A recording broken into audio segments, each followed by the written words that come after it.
নমস্কার, সপনাভিক নিউজ নেটওয়ার্কে আপনাদের স্বাগত। প্রায় 40 ঘন্টারও বেশি সময় পার, এখনও খোঁজ মিলল না সোদপুর থেকে রহস্যজনকভাবে উধাও হয়ে যাওয়া নবম শ্রেণীর স্কুল ছাত্রের।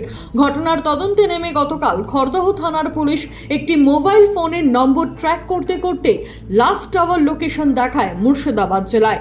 সেই লোকেশনের ভিত্তিতে নিখোঁজ ছাত্রীর মা এবং তার দিদিকে সঙ্গে নিয়ে রঘুনাথগঞ্জ থানায় পৌঁছায় খড়দহ থানার পুলিশের একটি টিম। তবে যাওয়াই হলো সার, একরাশ দুশ্চিন্তা ও ব্যর্থতা সঙ্গে নিয়ে খালি হাতে ফিরে এলেন নিখোঁজ ছাত্রের পরিবার। উল্লেখ্য, 10ই জুন স্কুলে গেলেও ছুটির পর আর বাড়ি ফেরেনি বছর 15-র সোদপুর চন্দ্রচূড় স্কুলের নবম শ্রেণীর ছাত্রী বৃষ্টি মহান্তি। নির্ধারিত সময় অনুযায়ী বৃষ্টি বাড়ি না ফেরায় স্কুলে এসে পরিবারের সদস্যরা যোগাযোগ করলে জানা যায় নির্ধারিত সময়ে বিদ্যালয় থেকে বেরিয়ে গেছে বৃষ্টি। এরপরে শুরু হয় খোঁজ।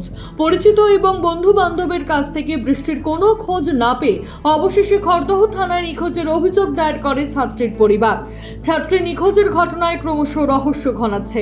তদন্তে নেমে ছাত্রীর সন্ধান পেতে কোনো রকম ভাবেই কোনো তথ্য খুঁজে পাচ্ছে না প্রশাসনিক আধিকারিকেরা, যা এক প্রকার বাধা হয়ে দাঁড়াচ্ছে তদন্তের অগ্রগতির ক্ষেত্রে। বৃষ্টি স্কুলের একজন মেধাবী ছাত্রী, শান্ত স্বভাবের।